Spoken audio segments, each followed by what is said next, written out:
May chance na kaya. Si Pagdaman guys, Hindi, makinig ka. Kung gustuhin mo. Uy, huwag na kita doon. Atulog sa ilalim. Ay. Uy, huwag na kita doon. Nakakalik. Gustuhin mo?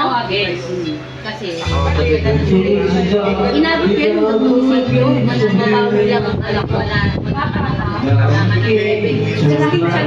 Anong ginawa mo? Anong ginawa mo, Maro? Munisipyo, DSWD.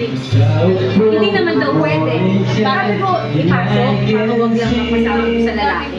Kasi nga, nagdadala. Di pwede na iya, kanta na. Wala, di ka pwede, mahihayin ka. Hindi kasi sikat. Sigatin kita kay Tulpo.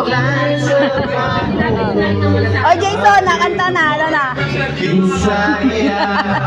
Ngayon,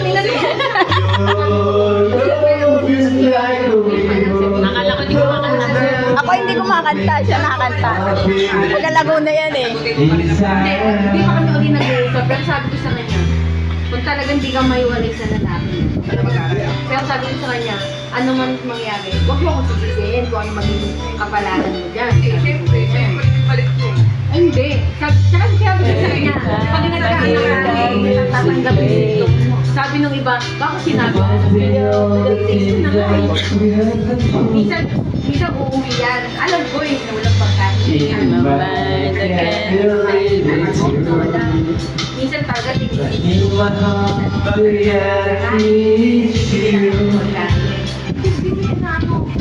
Pero kaya ano ko naman. Hindi pa ko na naman. Kaya sabi ko, ang inano ko naman. Inano ko naman kasi niya.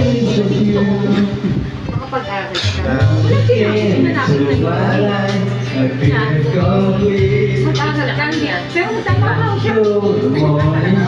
Minsan, ng ano ko magyaram akong 500. Sabi ko, yan na naman tayo.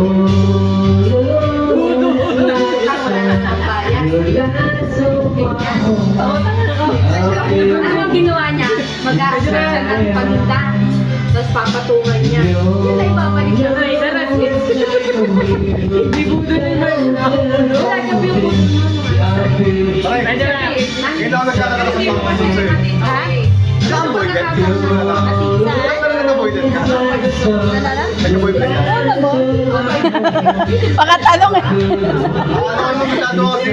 Tuloy namin. Papaluin ko na ng bote. Papaluin ko ng bote. Diba, papaluin ng bote. Ako din magliligpit. Oo naman.